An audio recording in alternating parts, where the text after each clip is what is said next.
afternoon.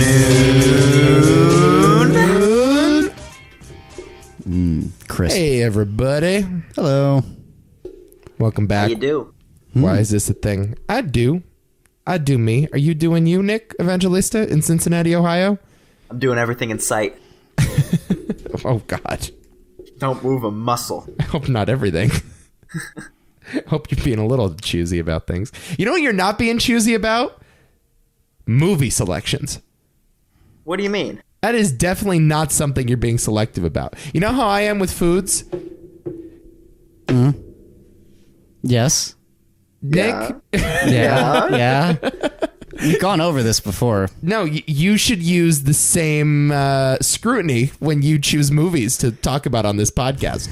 Be nice. I'm just saying. Because this was a piece of shit that you made us watch today. Yeah. You know it was. I know it was. Oh, God, this movie was fucking bullshit. And I thought that we were all on the same page that, maybe we weren't, that we were going to sort of tilt the brand of this podcast from flat out bad to a little bit weird, you know? Right. Like we were more on the philosophical, experimental art house side of things. We're looking for the rubbers. Yeah. The problem is that we've been too good. Oh, wow. Listen You to know? us. Did you hear that? Wow. I think we've been just like on a really solid roll. Wow. And the faster you start rolling, the harder you hit the wall. You know? And So I we was need just to- thinking, I wanted to just put the brakes on this a little bit. Just bring us back, temper our expectations. You wanted to pump that brake fluid before you had to go to the emergency brake. So what do we do? What does that mean? We have to be the celebrity that says like the mildly racist comment, and then everyone just questions them for it for like a month, and then they forget about it. Yeah, I wanted to avoid that. Well, you know what they say, Adam? A rolling stone gathers no moss.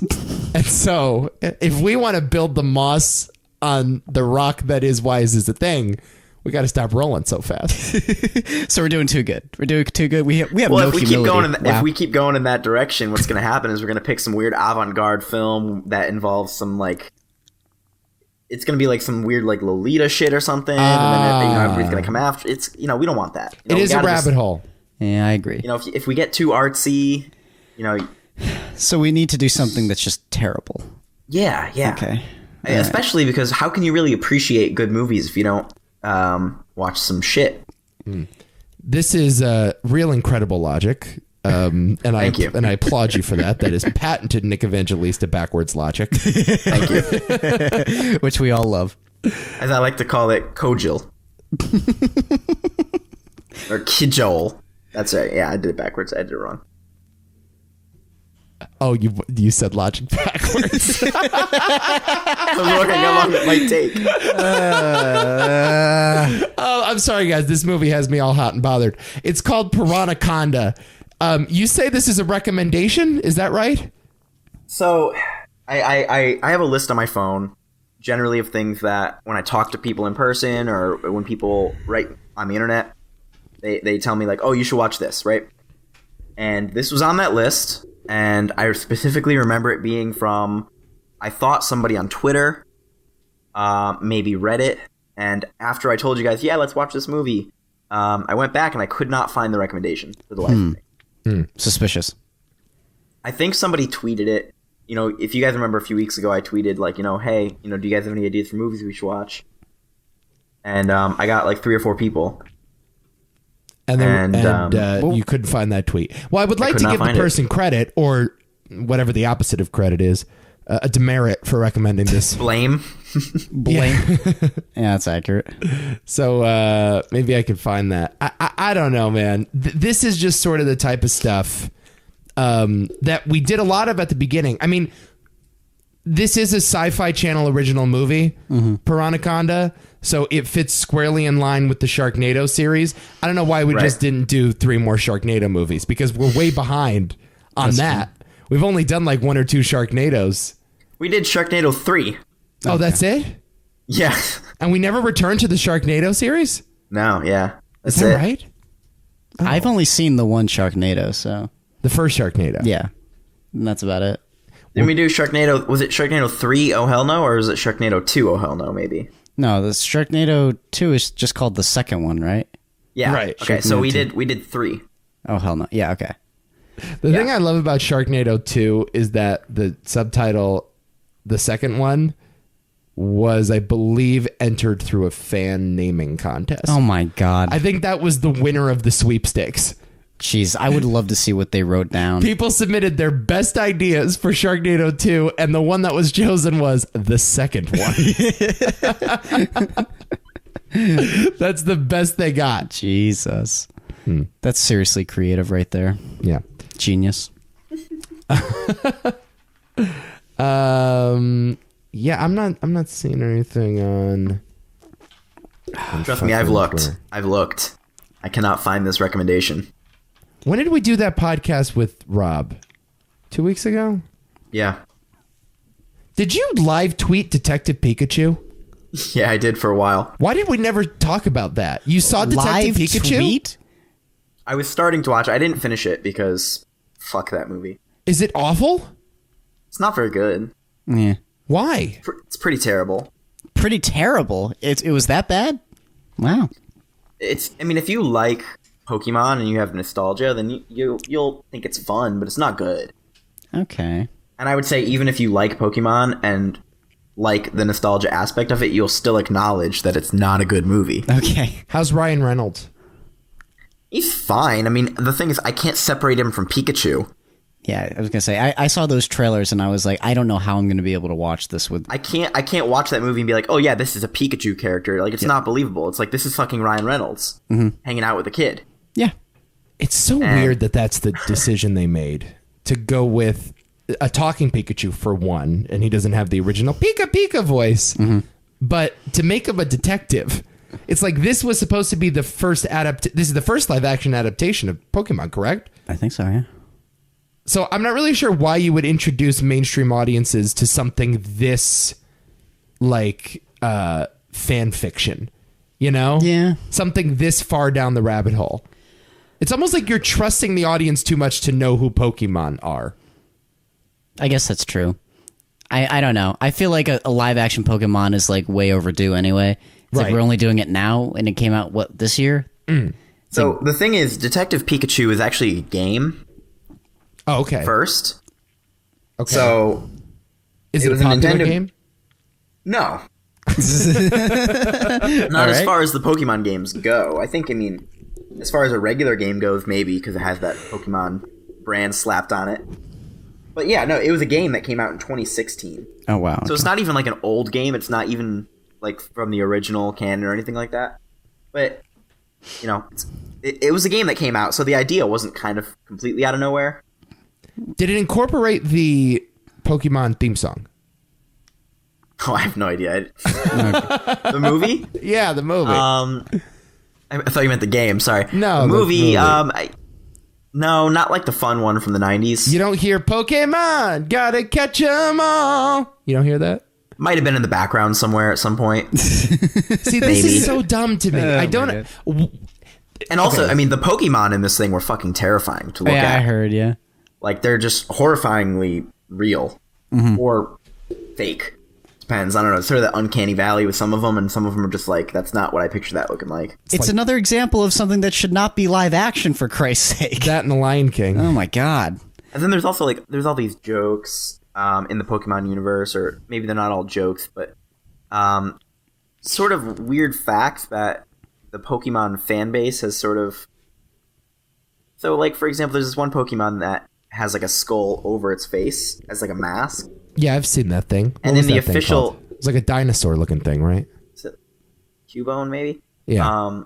And in the canon of that world, the skull that it wears on its head is its mother's skull. Oh. Now, that's a thing that, like, nobody really makes mention, because the game's supposed to be just, like, fun and doesn't have to make sense necessarily. But they, like, make mention of it in the movie, and it kind of... You know, I thought they probably thought it would be like a fun little thing to make mention of. To me, I think it kind of just ruins the, you know, if you want to actually get invested in this world, I feel like they made it difficult. Well, yeah. It's like breaking the fourth wall to a degree, even though it is canon. it's like it's not something they ever talked about in the show. Well, it's a big yeah. You suddenly make something that's very lighthearted, very serious. Huh. Well, it's a very inside joke too. And that's what I find especially strange about movies in 2019 and like how literate audiences have become with most blockbusters. There's no hand-holding that goes on anymore with these big franchise movies. It's just they assume you're entering the theater knowing everything about the history of these characters because everything is based on pre-existing IP. Okay. And I understand like the idea of the origin story has become a little out of fashion and people are sick and tired of seeing the same beginning to every major franchise over and over again. But the idea that you can just drop a Pokemon movie into theaters and, you know, not put anything in there for the new audience goers is kind of crazy to me. Well, there are no new audience goers at that rate. I guess. You know what I mean? I guess they just assume like that Pikachu Pokemon is is the popular mascot enough. of the Japanese soccer team, I think. Is that right? For a while. Yeah, I'm pretty Oh sure. my god. See, it's particularly interesting for me because I'm not a Pokemon fan, and I've never really been a Pokemon fan. Me either. And I dropped out of that when I was like, I don't know, 7. So it's like me going into a movie like this would just blindside me for like everything that it is. I don't know. And I feel like I'm kind of the target audience, at least with my age group. So I don't know. I was gonna that was my question. I was like, do we really care about Pokemon that much anymore? So I mean, let me put it this way: for Nintendo, you know how video games, like, you know, for the most part, they come out $60 and the price drops after a while, unless they're really high-selling games, right? Pokemon and Super Mario games are like, and Zelda games are the only games for Nintendo that the price does not drop. Right. Okay. Like, if you're trying to buy a Pokemon game that came out like 5 years ago, they're still like $40. All right. Or more, But in some cases. So they sell. All right. So yes, people still care about it. You know, they're still coming out with new Pokemon and shit. But do moviegoers still care about it though? That's the thing. I guess that's the question. I mean, those games. Wasn't the movie in top box office while I'm it was sure out? it did pretty well. Yeah. Let me see what it did. That is weird because I was going to say those games, like the Pokemon games and Super Mario and Zelda, those are really, really, really good games.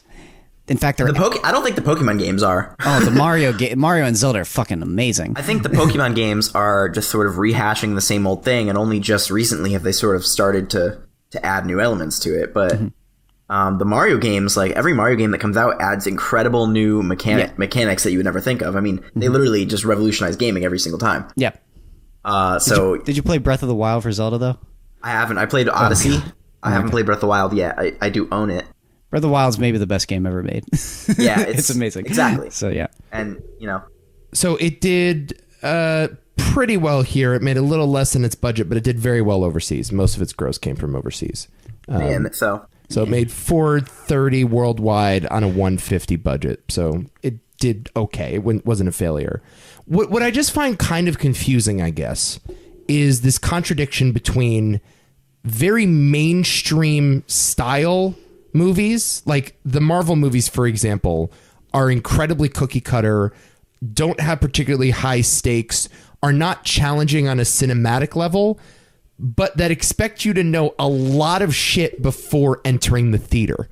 You know, so it's like there's a lot of hand-holding in terms of the actual plot, but in terms of the backstory and the information that you're supposed to know, there's none of it. Like, you can't see Avengers Endgame without having watched 19 other Marvel Cinematic Universe movies. You can't see Detective Pikachu unless you've played a Pokemon video game or two in your life, right? There's this new movie. AMC is doing a Walking Dead Rick Grimes theatrical movie.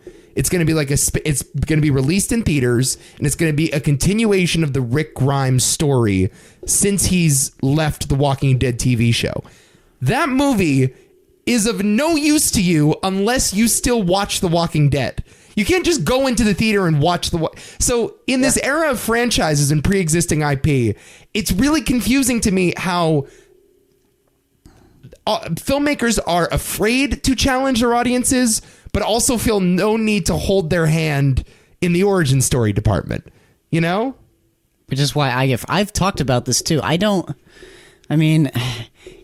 I don't know. It's annoying for me because I kind of agree. Like the origin story gets a little trite after once in a while, but it almost always feels like a better way of storytelling. Sure. So yeah, like Well, it feels complete, right? Yeah, and that was my bigger issue with like Black Panther and how they just kind of drop you in the middle of it, and it's like, oh yeah, you remember Black Panther from Civil War? Yeah. Go ahead. And I was like, If you saw Civil War. exactly. I was like, oh, that sucks. Right. So And it doesn't feel like its own enclosed story. It feels like an installment in something else. yes, precisely. Storytelling has literally been the same for 4,000 years. There's a formula that works. Sure. And I guess, is this a deviation from that formula? In a way. Is that what you're sort of saying? Well, Or is it not really? I mean, I think it's, at least for movies, it's really just sort of, the origin story is the first, Iron Man is the origin story to, Endgame. In a way, yeah. right. You know what I mean? Well, they're episodes of a TV show is Right. really the point. I think in that way, let's put it this way. The individual episodes, the structure of the episodes have not changed all that much. Each Marvel movie feels relatively similar to the next Marvel movie, but now it's like you have to see the first 20 episodes. It's not like an episode of CSI where you just flip it on one time and there's some characters that you recognize, but you don't have to watch one CSI in order to watch the next one. Now there's so much baggage with these franchises. There's so much information that you can't even shove it in the first 20 minutes of your movie. It's like you have to read the Wikipedia page before you see Detective Pikachu, or else you won't know who Charmander is. It's like, that's fucking nuts. Yep. Especially considering Detective Pikachu was the first Pokemon movie. It's like, do you want to put something in there for the parents? Just one little detail that lets you know who the fuck the Pokemon are and what the hell they do before you start sending them on neo-noir detective missions? It's just very strange. It's very bizarre. Like, you should do the character building with Pikachu first before you make him Sherlock Holmes. But they just Sure. skip all over that shit now because Well, I people feel are like sick of to the a origin degree- stories. Yeah, because I mean, if they spent 10 or 20 minutes in the movie explaining that Pikachu's an electric type Pokemon who has these attacks, and I don't need to know the attacks. I just need Right, to but know you know what I where mean? the hell they come from. What's their deal? Or just Does the movie explain what their deal is, or it's just this is a universe where there are these random CGI things that shoot lightning out of their tails? they're just saying, this is the Pokemon universe. This is. Right. As a matter of fact, the movie actually opens up with they're in a laboratory, and Mewtwo is in there, all like boxed up in a thing, and then this guy's trying to escape the laboratory in a car. Mewtwo breaks out, flips the car over, and the guy inside the car dies or something. And now, then I'm thinking back. I'm remembering when they did what was that movie called? Pokemon Mew. I think it was Mewtwo, something like no, that. Pokemon 2000. That had Mewtwo in it for the first time. yeah. That was Pokemon 2000, came out in the year 2000. I remember watching that on VHS, and my mind was fucking blown when I found out there's not just a Mew, there's a Mewtwo, and he looks even cooler. But that's because I did the work. I could not imagine walking in cold to Pokemon 2000. Yeah, they show you Mew, and I believe Mewtwo as well, in this movie without explaining what they are at the beginning. Yeah. Right. So they just assume you've seen Pokemon 2000? But Yeah. the thing is, I mean, it's a right assumption. I don't know. Nobody's going to see this movie that doesn't know these things, though. That's the question. That's the question. Are these movies just made for Pokemon fans? Yes. Or Yeah. did they put $150,000 or $150 million towards something for everyone? I just assume if you're paying more than $100 million for your movie, you want a lot of people to see it. Yes. So, absolutely. Part of the reality is, if you don't like Pokemon, there's nothing in this movie for you. Right. It's not good. That seems counterintuitive to me. I didn't finish it, in fairness. I will say that. That seems but counterintuitive. It's I don't want to be like advocating for like, yes, I want more broad comedies and more 4-quadrant pictures in the cinemas. I'm not. It sounds like I'm So making do an you want argument for the more- old way of doing things, but it's just you gotta at least hold my hand a little bit to get me in the door. Or else I'm never going to see your Pokemon movie. But maybe I'm not meant to see your movie. Maybe you don't want me seeing your Detective Pikachu movie. Maybe. But I can't imagine Nintendo's like, yeah, I don't want the casual fan to go to this. I don't know. We're just so niche. Pop culture's so niche now. Well, There's too much of it. we got Sonic the Hedgehog to look forward to, guys. So Fucking Marvel is doing ready. Shang-Chi and the Legend, what is it? Legend of the 100 Rings? what? 9 rings or The fuck is that? yeah. The fuck? You just assume I'm going to see it. I have no idea what this even is. You just assume I'm going to go. I can't believe they're doing Blade again. That is nuts. That is so I'm kind of excited for fucking Blade, crazy that they're doing Blade, though. I'm kind of pumped. Are you saying you want more original filmmaking? Yes. What? And you're telling me Piranhaconda didn't do it for you? Oh, Jesus. Well, I mean, there's a Jesus. That's a segue and a half. Well, there are 2 movies, one called Anaconda and the other called Piranha, that are, hold some special place Yeah, in but my they're heart. nothing. They're nothing like this. That's not true. Well, are they very like this? Yeah. I was gonna I like figured what? those are like okay movies. No. But they're No? similar, Okay. like in terms of like style, I suppose. And Well, yeah, I what figured this happened. would have stolen stuff from them. Yeah, I mean, it's But- the fact that there's an Anaconda movie at all. I mean, that this movie is directly riffing off of that. We probably should have done in lead up to this Piranha, Piranha 2, Anaconda, and Piranhaconda as Piranhaconda month. Yes, We can go in reverse order. we could. Yeah, it's the first of the month. Yeah, we could try. Because we've been dying to do Anaconda for a long Oh my time. god, Anaconda is the guilty pleasure. It is Let's my go in reverse order. All right, Don't let's mind. do it. We'll get better, right? Won't I they get- get better as we go backwards? Anaconda is something special. We really do need to talk Anaconda one of these days. so we'll do Piranha next week. Which Piranha though? The original or Well, or 2's probably worse, right? well, 2 is directed by James Cameron. So yeah. Wait a minute. 2 is directed by James Cameron. Yes, director of Avatars 3, 4, and 5. And Aliens, That James Cameron. and Terminator 2, and Titanic, and it's about flying piranhas. James Yeah. Cameron, known for Piranha 2. Yes. Which reminds me, why haven't we done Peter Jackson's first film? Because that movie is amazing. What's that movie? Because we don't have 7 hours, Adam. You don't need 7 hours. This is the strange thing about the film is that it's only like 90 minutes. It's amazing. Peter Jackson pisses me off. I like Lord of the Rings and The Hobbit and everything. I do like those movies. I even kind of don't hate his King Kong movie. to I don't be hate his honest. King Kong at all, actually. I like his King Yeah. Kong. The problem is everything he does is just too fucking long, and I only have so many days on this earth. You have to see. And as much as his movies are good, I don't want to spend my days watching Peter Jackson films. That's I have fine. better things to do. That's admirable. Amen. But you should still see Bad Taste. The movie is amazing. It's called Bad Taste. It is incredible, and you will be shocked that this man ever got work again. What's it about? It is about Please tell me it's about cannibals. kind of. It is about a ragtag team of special forces dudes. I'm not calling them experts because they are just dudes. Are they like the Inglorious Bastards of the Peter Jackson cinematic universe? It's like friends of Peter Jackson that he pulled out of his backyard. PJCU, or as it's something. known formerly. Oh my god! The movie has Peter. Where time never moves. No, guys. Peter Jackson universe. This movie has this movie has Peter Jackson running around with a chainsaw, wearing glasses and a suit, and trying to kill aliens. It's amazing. That sounds fucking amazing. It is unbelievable. I mean, the poster is something else too, by the way. It's from 1987. Oh my god, this poster.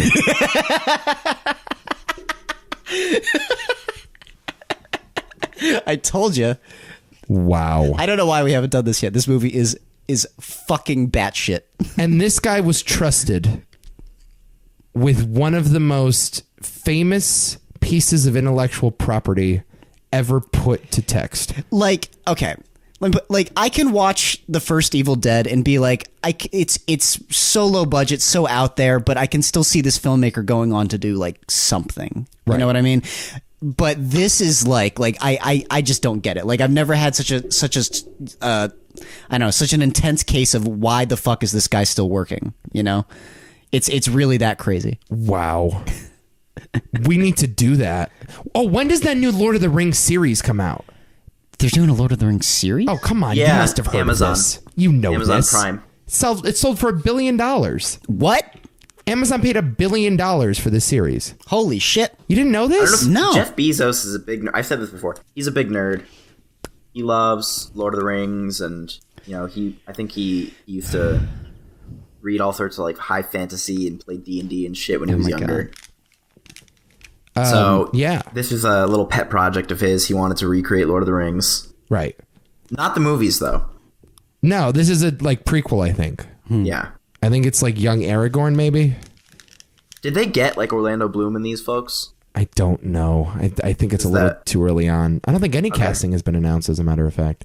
Oh, okay. There's a pretty good not for a writer's while. room. There's a pretty good writer's room behind it. Some people from Breaking Bad are working on it, and Vince Gilligan. no Vince Gilligan, no. Interesting. There's a whole episode where Aragorn's trying to catch a fly. Oh, that episode is so good. Vince Gilligan definitely doesn't talk like that, by the way. No. No, but I want him to sound like, he a actually douche. he actually sounds a lot different than you would think. Yes. It's very I've seen interviews with him. it's very like nerdy, Oh, he's a Southerner. He's just, shucks. Yeah, I made this thing called Yeah. Breaking Bad. I'm glad people like it. Okay, we'll do Bad Taste whenever that comes out.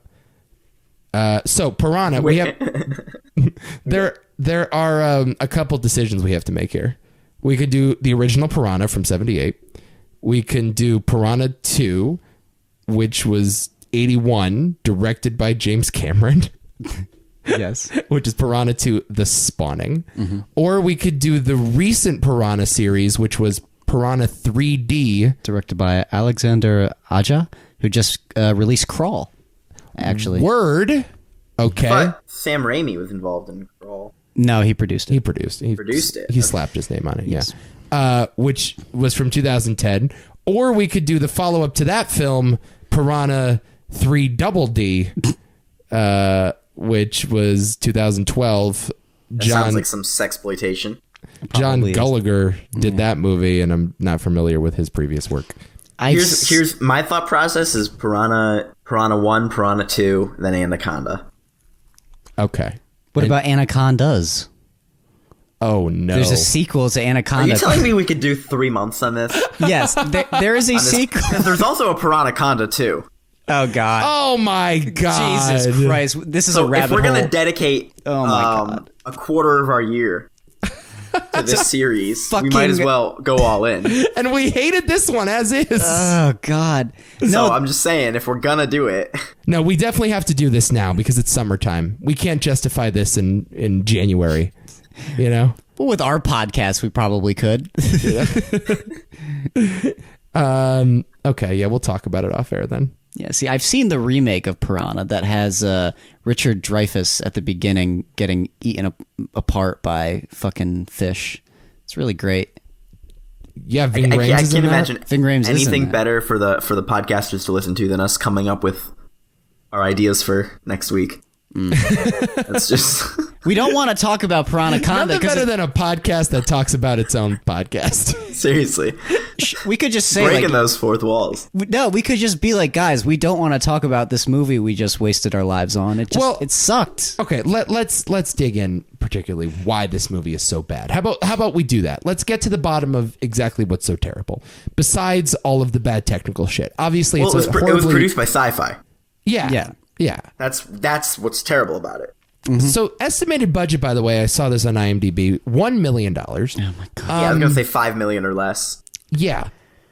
I guess these things make money for them because they keep making them. Of course. They'd have to, yeah. They make money on the title. Literally. That's it. Oh, my parents love flipping to shit like this. It's so weird. For the title alone, they're just like, oh, wow, this is going to be gloriously Literally, bad. you see SyFy Network, Piranhaconda. Yeah. I know what that movie is. Dinoshark And- versus Super Croc, like stuff like that. I've seen way too many of these things, by the way. Sharktopus. Snakehead Terror, shit It is like kind that. of sad that the world, the rich, I'm not going to say good, but very rich history of like monster films Oh my God. has sort of devolved into this. But But that is what has happened. Yeah. Yeah. I want to talk about that in particular because I haven't seen a ton of these sci-fi movies. I saw Sharknado, the original, and 3. Oh, hell no.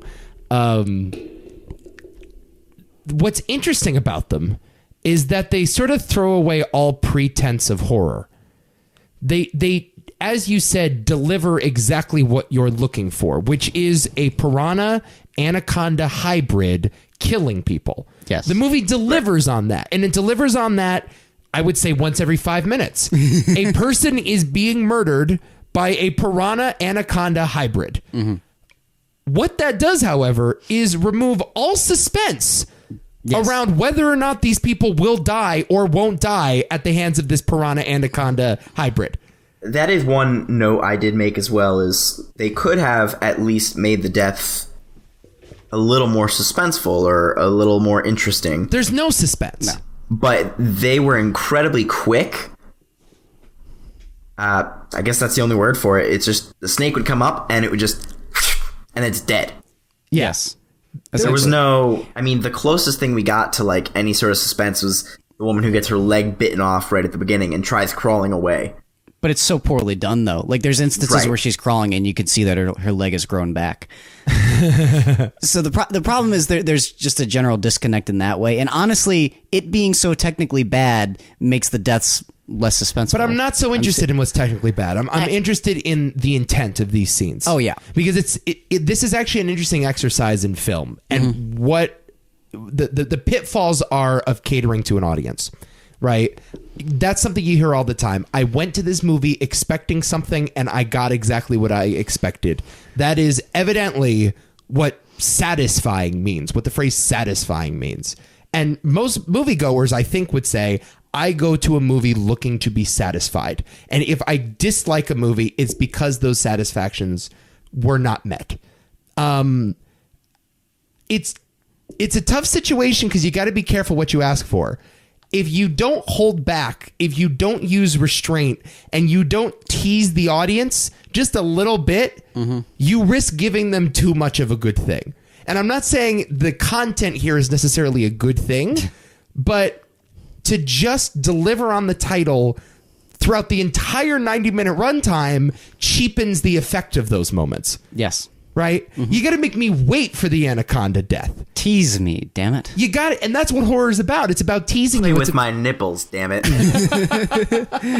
Play with my nipples. Tase my ball sack, please. Yeesh, that's your form of tease?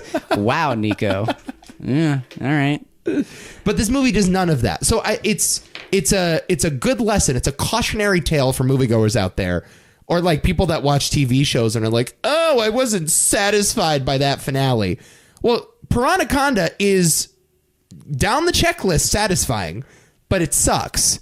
And part of the reason is because it doesn't attempt horror at all. And it's not So- satisfying for that way, though. That's the thing. Right. There's a difference, though, between making $1 million monster movie that you're very passionate about and $1 million is all you could raise, versus the SyFy Network saying, we're going to put $1 million into this movie, no more, because we know it'll return 10 million or 20 million. Yes. And $500,000 is going straight to Michael Madsen's bank account. Yeah. Pretty But much. you know what I mean? So this is the type of thing where they're saying we're going to put $1 million into this, not because it needs $1 million, but because that is what we have allocated for this return on investment. Mm-hmm.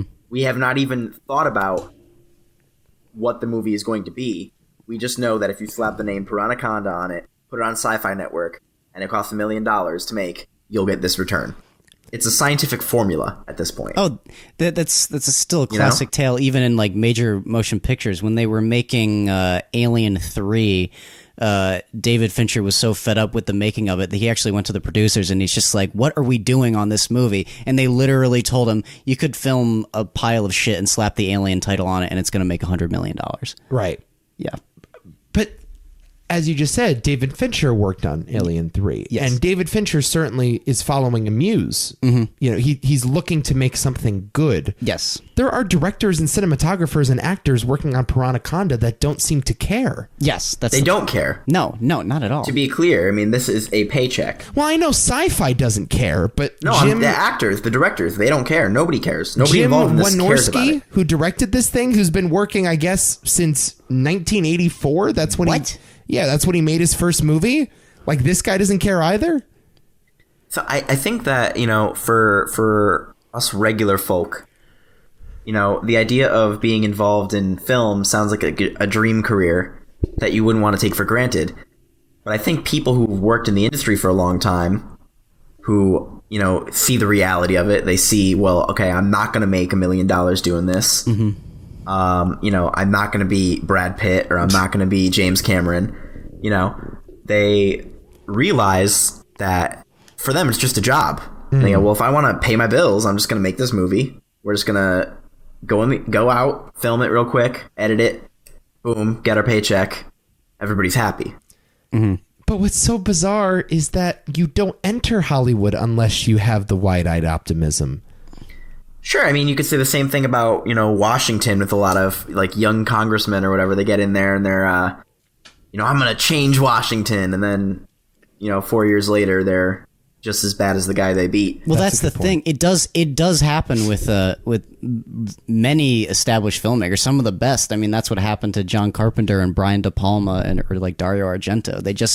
It got to the point where their films just weren't getting the traction that they deserved, and it just came down to them. You know what? I got to do something to, you know, stay above, you know, all this debt that I've accumulated and shit. They don't really care. Like what Nick said, they're kind of just trying to do a job at a certain point. And it's a little sad. Yeah. Oh God. Yeah.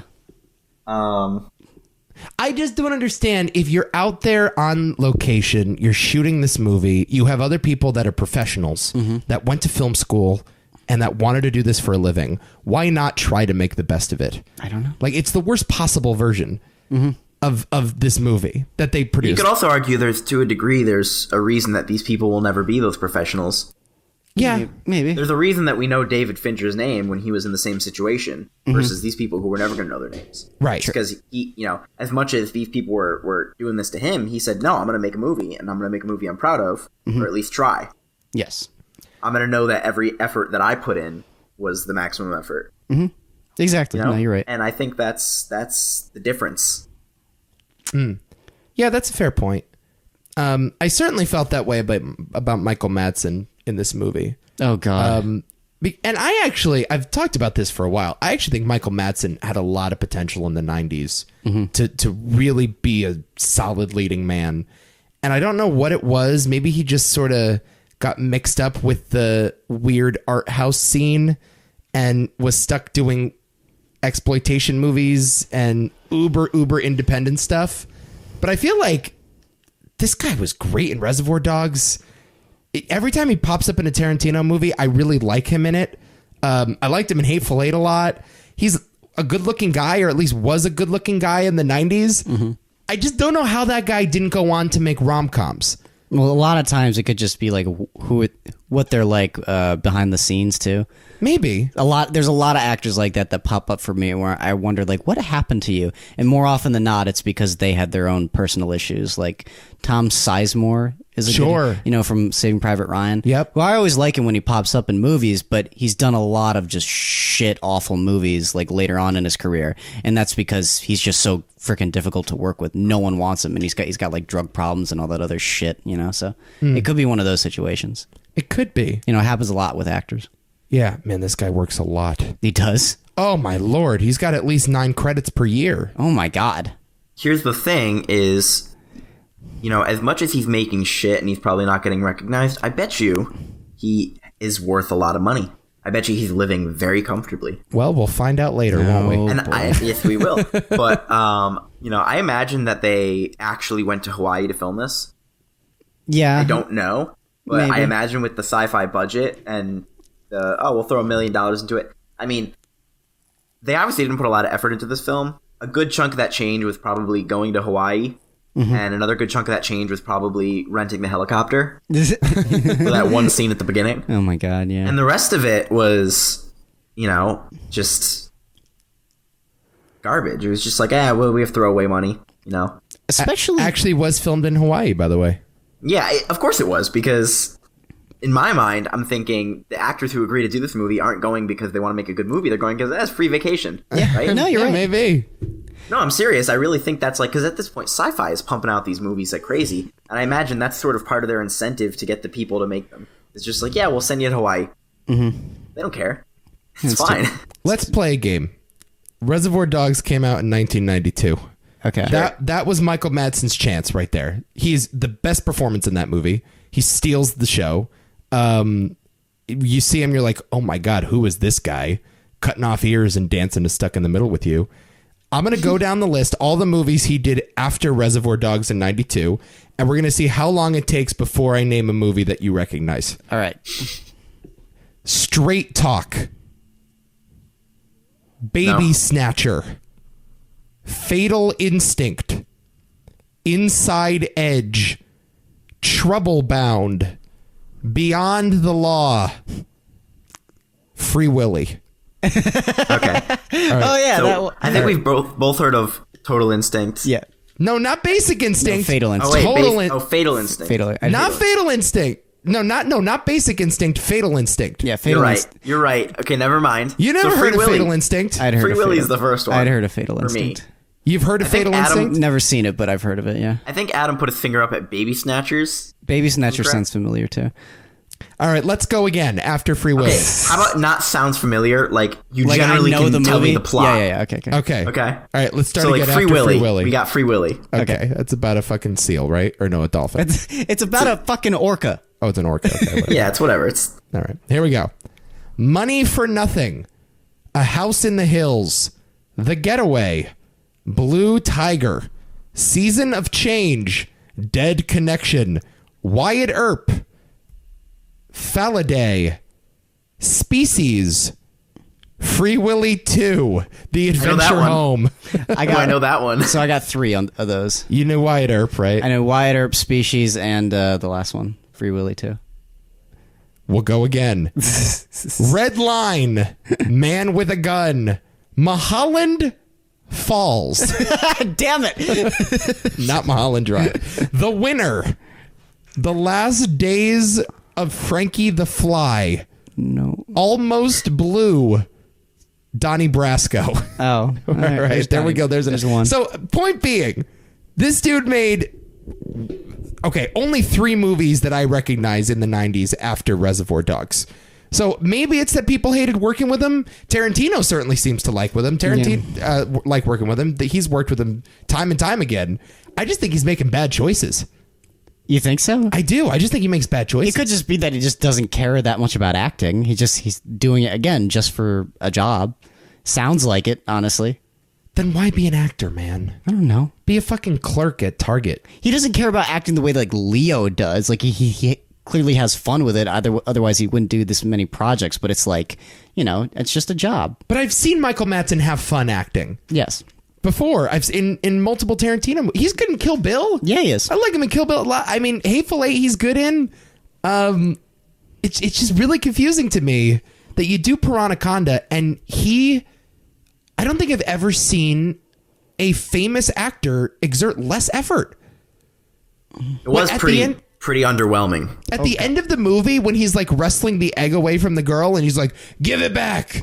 Give it back. Like he doesn't even lunge at the girl at all and barely raises his voice. Well, he knows what this movie is too, though. Obviously, But why Again, it's not just ham it up?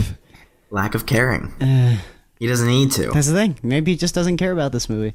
He doesn't care about the movie or he doesn't care about the character because those are two Well, different that's also things all very the true. time. As right? an actor, that's got to be very frustrating. Right. I think with Tarantino, I don't think Tarantino would let you not be your best self. Yeah, that's also true. I think he's one of those directors that he'll make. Like the difference is like Tarantino will make you do that take 100 times. Mm-hmm. I imagine. I don't know that for a fact, but I imagine that if he doesn't like the way you did that, he's gonna fucking make you do it again, or he's gonna get someone else. Until you get it. You know? That's a good point. And that's sort of the director's job, is to make you the best for that role that you could be. Oh yeah, it's a multitude of things. So I'm not saying that we shouldn't blame Madsen, because we probably should. He probably doesn't give a fuck. But, you know, at the end of the day, the directors and producers don't give a fuck either.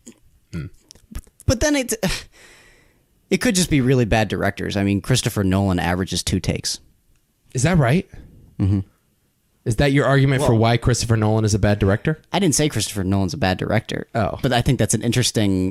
Well, there's so many other factors there, though. It's like, do they just have really good casting? Well, for in the case of like Christopher Nolan, it could just be, it's good casting and that he's a good director, so he doesn't need a shit ton of takes necessarily. Yeah. Ridley Scott doesn't do a lot of takes. For all we know, either, so. he spends, 10 minutes explaining to each person one-on-one what their motivations are and how they're going to act, and then does the take without interruption, and at the end gives them really detailed notes about how they can improve. Yes.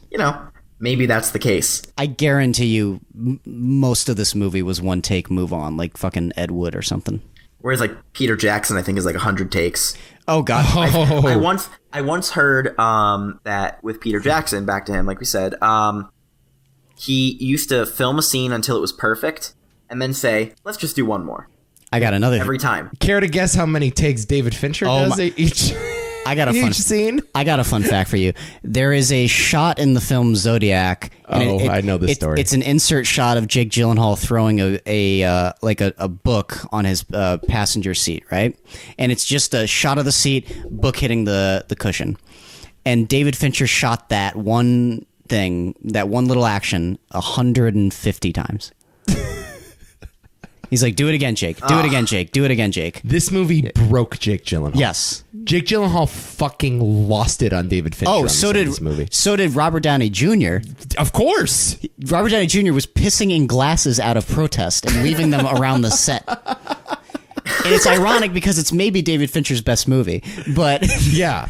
I can imagine how fun it would be as a director, and this is just a little thought experiment I'm having now, where you film the same scene 150 times, like you said, but every time you do it, you move the camera like half a foot to the left, and just in a circle around them, and then you actually edit the scene in a way so that it's like slowly shifting perspective.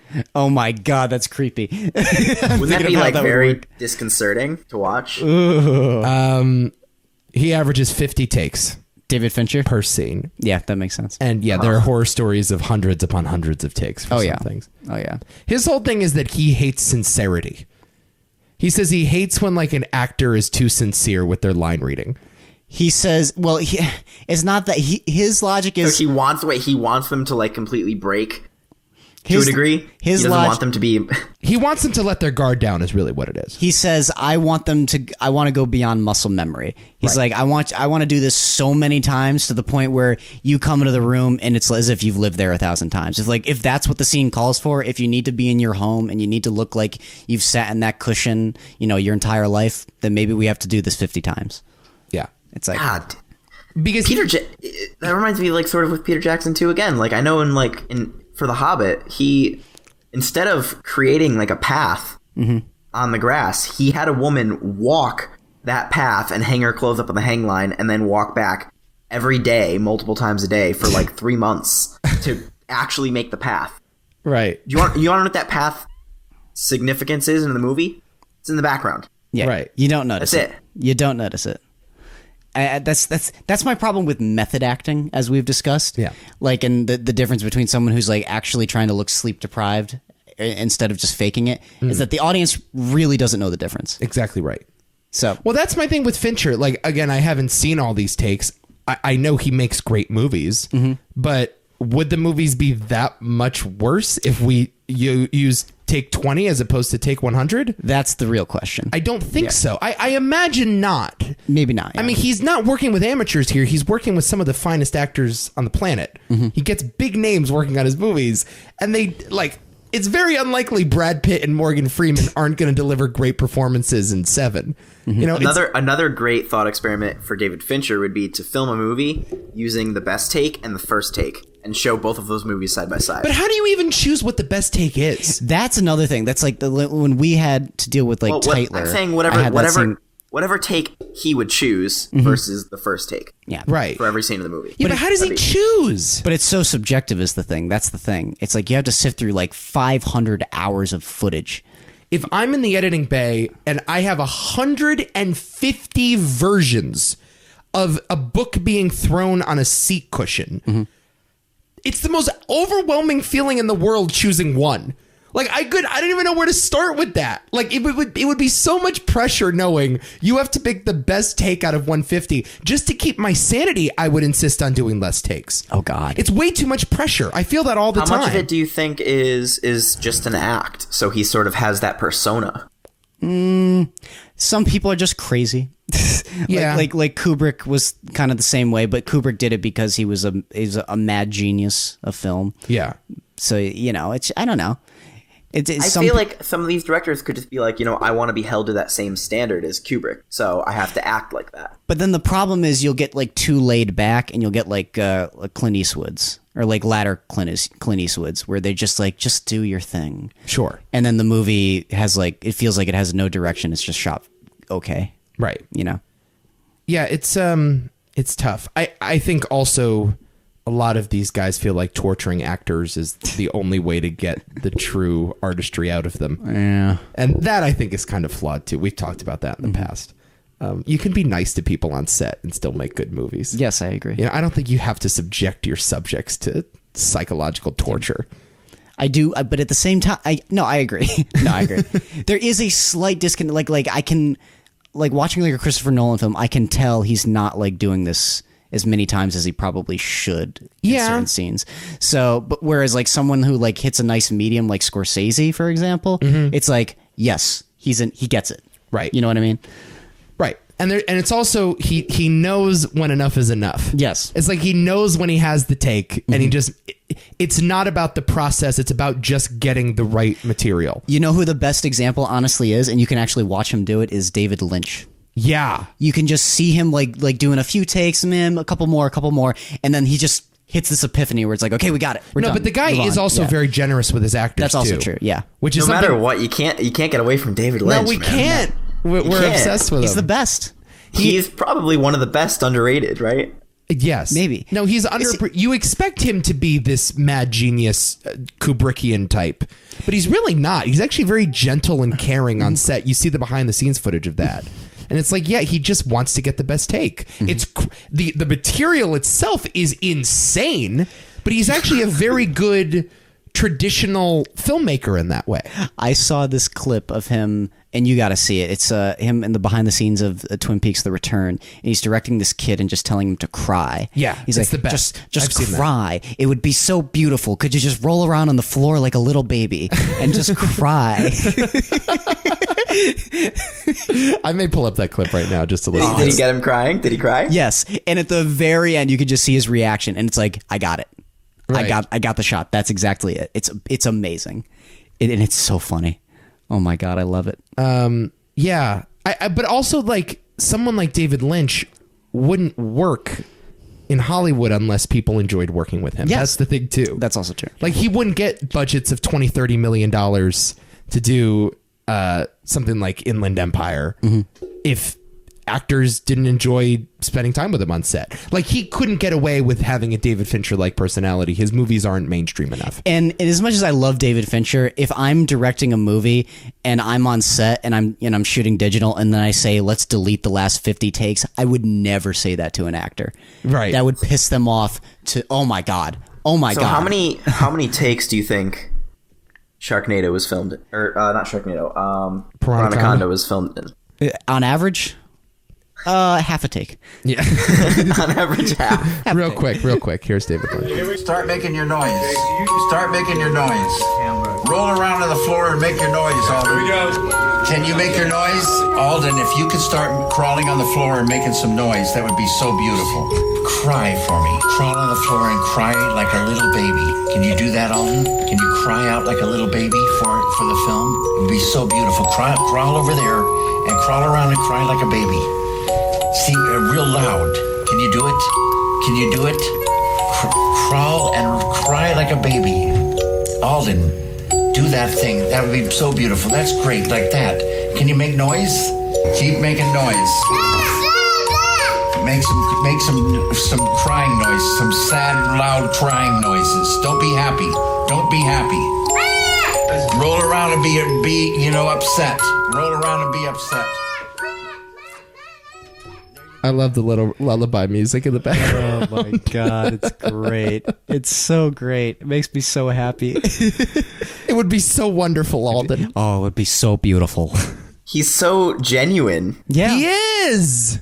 Yeah. It's incredible. That's why I love the guy, though. That's why I can't stop talking about him. Because I am so furious with these mad genius types that are difficult to work with and think that they're better than the medium. That's what pisses me off. It's like certain directors think they're better than filmmaking. And David Lynch is just a really good filmmaker that tries crazy shit. Yeah. You know? And he doesn't feel like he's bigger than the medium just because he does crazy things on screen. You know, I'm surprised Sci-Fi won't throw some money at him. Oh my god. They can't afford him. No. Let's be honest. But think about how incredible Piranhaconda as directed by David Lynch would be. Anything directed by David Lynch would be more incredible. There's not a single movie I've ever seen in the history of mankind that wouldn't be better if David Lynch made it. Citizen Kane would be better if David Lynch directed it. Maybe. Taxi Driver? No doubt. Ooh, Probably not Taxi Driver. Maybe not I don't Taxi think so. I don't think that would work with his... his sensibilities. So do you want to talk about the plot of this movie or should we not? We can dip our toes in. Okay, because I have a movie screening to be at 4:30. I'm seeing Hobbs and Shaw this afternoon. Oh god. So I don't have Oh much time. boy, such an important film. But go Hobbs ahead. and Shaw. Do your Wow. thing. Do your thing. No, No, yeah, I'm so sorry, I mean, excuse me. Fast and Furious presents Hobbs and Shaw. how fucking pretentious for such a stupid franchise. I love Fast and Furious, but God. Okay, so there's really three main plot lines going on, right? So the movie is about the filming of a movie, a bad horror film in Hawaii. But where the area that they're filming in is infested by these two giant piranhacondas who are going around killing people. This is sort of set off by a scientist at the beginning, played by forgetting his name already. Michael Madsen. Madsen.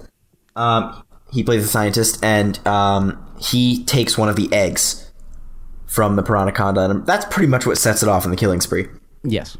So, and there's also a group of kidnappers, bandits, who they kidnap the scientists, but they also are plotting to kidnap the actors and director of this movie to get money for their safe return. For inexplicably. Which is the most ridiculous. I can't imagine like bandits in Hawaii just kidnapping actors to make money. It just doesn't make any sense. Well, clearly you've never been to Hawaii. Nothing bad happens in Hawaii. Oh my god, from we the were film. talking so much shit when he said that. You know, except for mosquitoes and floodings and tsunamis and volcanic eruptions and all that other wonderful stuff. I know. Right. Like, I'm pretty sure I saw some footage on Twitter of lava spewing through the streets. I would classify that as bad. It's bad times in Hawaii. It's just different, Nico. The floor is literally lava in Hawaii. Climb up on your bookshelf. Could you imagine? I did love the scene with the bandit guy, the bandit leader, and his love interest, and she's just shaving his face with this giant, crazy shaped, sharp dagger. Isn't it like serrated too? It's like a serrated blade. It's not like the that type is- of. It's not a straight blade by any means. It's No. like a curved, serrated, giant dagger. Ugh. And then he gets cut, of course. Yes, as you would. So yeah, all of these characters get brought together through the kidnapping, and they manage to find an old video camera showing the Piranhaconda attacking, and they all start freaking out, and basically it turns into them versus the Piranhaconda. They use rocket launchers and bombs and stuff, and they kill them both, and only two characters survive and get away. No, they don't. They don't? No. No. A third one I comes must out have of zoned nowhere. out. Yeah, no, there's a third Piranhaconda that comes out Wait of a minute. Maybe... Did you watch the same link I sent you? No. We watched No? it on Amazon. Did you Prime. watch it when they hug at the Yeah, very end? they hug at the very end. Yeah, And then they get eaten. No, and then it went to the water, and it showed the water stirring, and then the credits rolled. No, we saw something. Oh, is that right? That's what I saw. Okay, Unless so- I'm stupid. Okay, so we saw the side of the Piranhaconda, like the skin, the texture of the skin, take Was it up the super entire fast? screen. Yes. So maybe I just missed it briefly. I don't know. It's possible that I just looked away. I don't remember water rumbling, though. I mean, it's so quick though, so he might have. It's just like, okay, they survive, they hug, boom, they're dead. Yeah, I thought they survived, they hugged, then like it showed the water as if to say like, oh, there will be a sequel, and then the credits rolled. That's what I thought was happening. So I might have also zoned out just because like, okay, yeah, there's gonna be a sequel, got it. Like, you know. But yeah, so that's pretty much it. Yeah. The best thing in this movie is probably like if this was a 5-minute movie and it just ended with that opening scene of the Piranhaconda going after the helicopter, I would have been satisfied. I guess. Like as far as like no, because if you're going to watch like Piranhaconda and you want to be satisfied, like that was the most satisfying Piranhaconda moment. It's, you know what, though? This creature's the worst fucking creature I've ever seen in the history of movies. As far as like design is concerned. Oh my God, Or the CGI is so CGI bad. looks stupid. And also, just like we said, there's no suspense because the killing is so fast and like sudden. It just like, I mean, it's kind of like a snake. It's you know, it just bites at you real quick, and Yep. but then all that leaves behind is like a horrible like red screen. Like it Yeah. doesn't even. What's that effect? It's like some weird red Mist. blur effect or like mist. it's almost like a red mask over everything. It's really shitty. No, It's I was really bad. well. See, we were watching it, and it was like it doesn't even look like it's eating them. It's just like ramming into them, and then they just blow up. Like that's what happens. And sometimes it leaves like feet and legs behind. It's so stupid, and it looks so bad. Like honestly, like I don't think I could make a better movie than this because I don't have the chops to do it. Yes, you but I could. think I could edit a better film than this. Right. that would have made a better movie in my opinion. Well, even the filming and all the other parts that go into it, I wouldn't be been able to do. I disagree. I disagree. You could definitely light a better movie. No, than I this. completely. I'm. So, this was getting. Oh my god, the amount of blown out shots in this movie was just. I couldn't do it. I was. It's so fun watching a shitty movie with Adam because he's fuming. not bothered by like the major plot holes. Oh, it's. I accepted that and everything the else backwards sucks. logic. The only thing that pisses him off is I can't believe how big the aperture is in the shot. The F. What are you talking about? Why is the f-stop so low? That's what every time. It's so overexposed. That didn't piss you off? It pissed me off too, but I just love how much it irks you. Like Right you at the don't beginning when they showed the sound designer, I was like, I want to shoot this guy. right. No, that was a problem too. Like there's a shot where you have one track, right, and then it cuts and it's a completely different track, and it's very, very jarring. And it made sense to a degree why they cut, because they cut to a different area. So I know what you're talking about. It was the scene right at the beginning with the waterfall trickling in the background. And then they cut to somewhere else in the forest where there is no waterfall. But it's very jarring because Yes. you hear waterfall sounds, no waterfall. Waterfall sounds, no waterfall. Yes, And exactly. It's not done in a way to build suspense, really. It's just stupid. Yes, no, technically it's wrong, in my opinion. Completely wrong. There are moments where you can use that sort of effect in film if you're trying to juxtapose two things happening at the same time. But it's in two generally- different places. it's- But this is the beginning of the film where they're explaining things. This is not a point where you have, you know, multiple characters that have been introduced who are racing the clock to get something done. It's not that kind of scene. But I thought it was know? just cutting back and forth to a shot where the waterfall wasn't in the frame, but they're in the same location. Right? I thought it was a little further out or something. I bought into it, maybe. I gave it the benefit of the doubt. You But shouldn't it still have. was bad. You should not have given it the benefit of the doubt. There were a number of other bad technical things in Oh, this yeah. movie, including, you pointed this out. I wouldn't have caught it if you didn't say something. The guns that they used, or at least a few guns that were used on set, still had the plastic orange tips over the exit points. The 45 he showed, you could tell they attempted to paint it, but Right. the paint wasn't very good, so it looked like brass colored Yeah. almost. And then the shotgun, they just didn't even bother. It just has the Yeah. orange tip. And they also used crossbows for more than half of the weapons. Right. Yes, It's that's always a dead Basically, giveaway. any weapon they never actually pointed at a person, it was a crossbow. And the weapons they pointed at people were shitty fake guns, Yes. Yeah. which is, in fairness, safe. Oh, that's something you do all the time on movie sets, but you at least like have better models to work with, like more convincing guns, for God's sakes. with a budget of $1 million, though. And half of that going into Madsen's pocket, the other reporter going into a helicopter. Exposition for a murder has more convincing guns, for fuck's sake. That's not good. Slow your roll there, Stanley. Take it easy. Let me ask you, was it a real gun? No. Was it your brother's, perhaps? It was not a real gun. I would never do that. I would never. Yes, you would. Well, yeah, maybe I would. Nick, you ever seen the game show Lingo? Maybe. Hosted Sounds by familiar. Chuck Woolery. I know him. He used to be the host of The Love Connection and Lingo. Lingo, okay. But before he was a Twitter troll, he was on the Game Show Network. One of the chicks in this movie was the co-host of Lingo. That's what I noticed her from. Her name is Shandy Finnessy. She's the former winner of Miss USA. Her name is Shandy? Shandy. Shandy. Quite lovely. She's the only hot one in the movie. Oh my god. Or like the hottest one in the movie. You know it when you saw her. Was she the Well, blonde? no, this is kind of one of those things where, like, all of the girls in this movie are pretty hot. Yeah. Like, they don't cast any ugly people But she's the hottest one. for the most part. Yeah, okay. She's the one. Yeah. Star, right? Former host of Lingo. I thought that was kind of interesting. Mm-hmm. I could have used more cameos in this movie. Yeah, me too. Give me more random. Put David Hasselhoff in this movie. What about more boobs, Nico? Ron Jeremy. Yeah, put Ron Jeremy in this movie. Yeah, more boobs too would have been nice. 0 boobs in this movie. Yeah. Well, there are a lot of boobs, just they're all covered. Yes. I like the director in this movie. He might have been my favorite character. Mm-hmm. The character, the director, not the actual director. Yeah, not the. Well, his only direction to some of these actors was do more. And I thought that was interesting because that was probably the only direction that the real director of Piranhaconda was giving to his actors.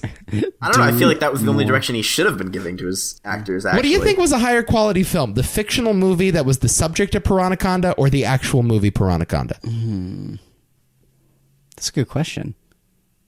I don't know. I think the fictional movie they were filming is pretty fucking dumb, too. It is. That one had a dismembered head, though, that spoke. It's a little hard to distinguish the two movies, is the thing. So did Camp Death 3 in 2D. That's also true. Well, that movie's great. Yeah, it's a masterpiece of a film. Yeah. Great performance there, too. Yeah. By the weird Significantly girl with the better. cone. Here's the thing, what I love about, and this actually, again, illustrates the point we made earlier. Camp Death 3 in 2D was a significantly better film than this, while being on the exact same level of stupid. Yeah. Yes. Well, actually, more stupid, I would say.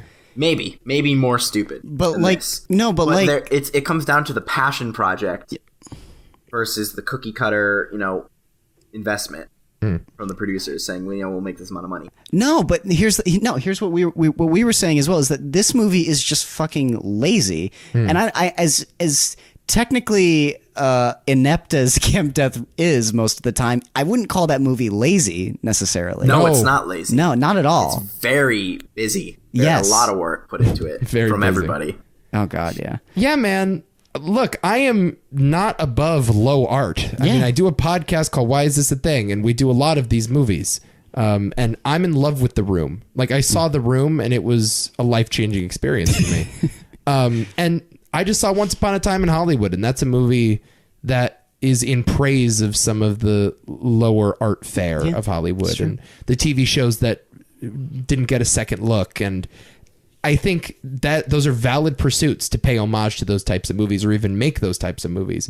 But you can't be lazy about it. Yes. When you're lazy about it, that's the worst kind of movie. There's no passion, there's no merit, there's nothing. Like, that's the greater conversation I think we can have with this movie. It's just the when laziness is happening on screen, it really shows. Like when they were driving away from the snake and they kept cutting back to the road behind them, they never showed the snake. Right. It's like, isn't it supposed to be chasing them? Yeah. Just stuff like that. It just pervades the entire movie. Right. Because they didn't feel like paying the animator. Yes. So what you're saying is that I made a good choice. That's what I'm hearing. In a way. I'm hearing we're having good discussion. We are. Yeah. Turned out okay. Yeah. Despite the terrible CGI and the terrible plot and the terrible acting. We could still do better, Nick. Again, we need to just keep that ball from rolling too fast. Y'all don't see this movie. I recommend that you don't see this movie. Me too. You know what? If you want equivalent animation, open up like an early version of Windows, like Windows XP, and just watch the paperclip animation in the corner of Microsoft Word. It's like, remember that old thing? Yeah. Clippy, whatever the hell his name was? No, like this is like I mean, this looks a slightly lesser than like Banjo-Kazooie. This is like Gumbo. Is that it? Somewhere in Gumby. between Banjo-Kazooie and the paperclip from the early version of Microsoft Word. I think that's exactly where this lies. I can't believe we're making a Banjo-Kazooie reference right now. How fucking out of left field are we? You know what that means? It's time to play a game.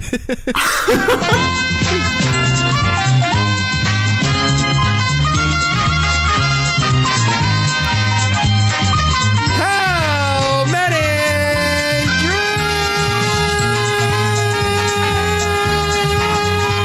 Careys? Really trying to fill that dead air today, huh?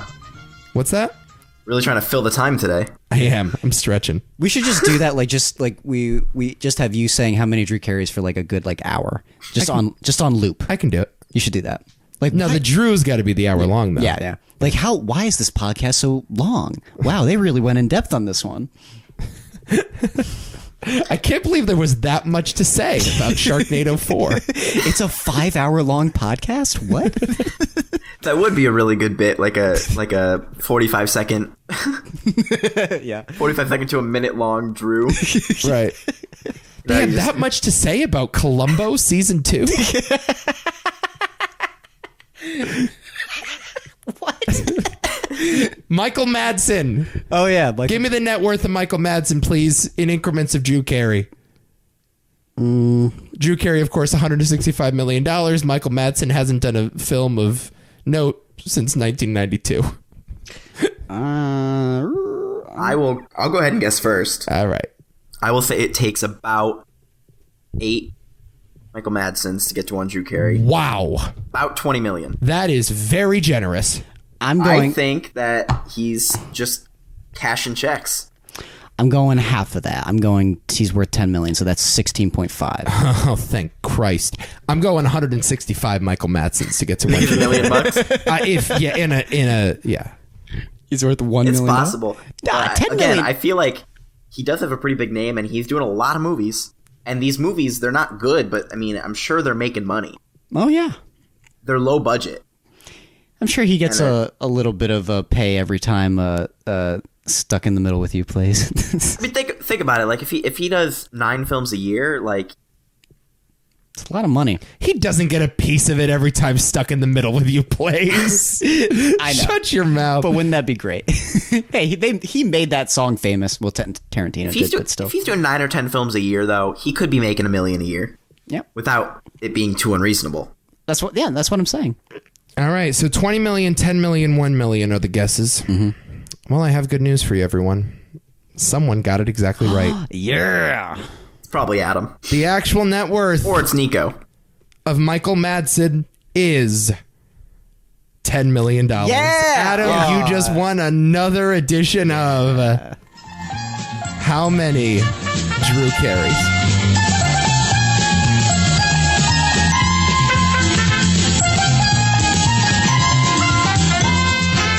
I'm so good at this game.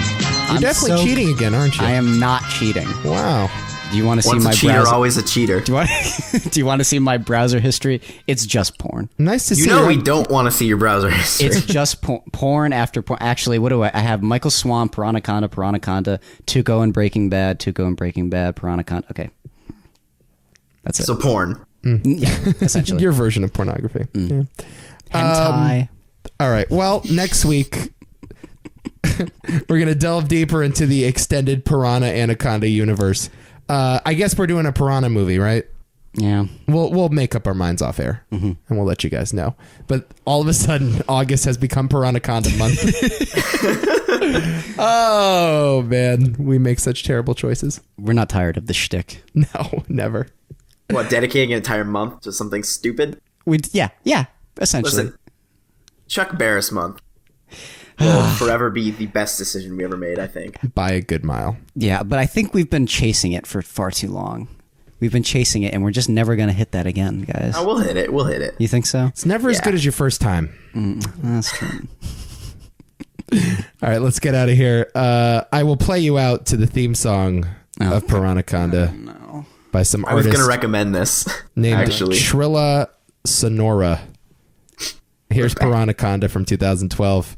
And we'll be back next week with more Why Is This a Thing? Until next time, you've all been so very, very naughty. Naughty.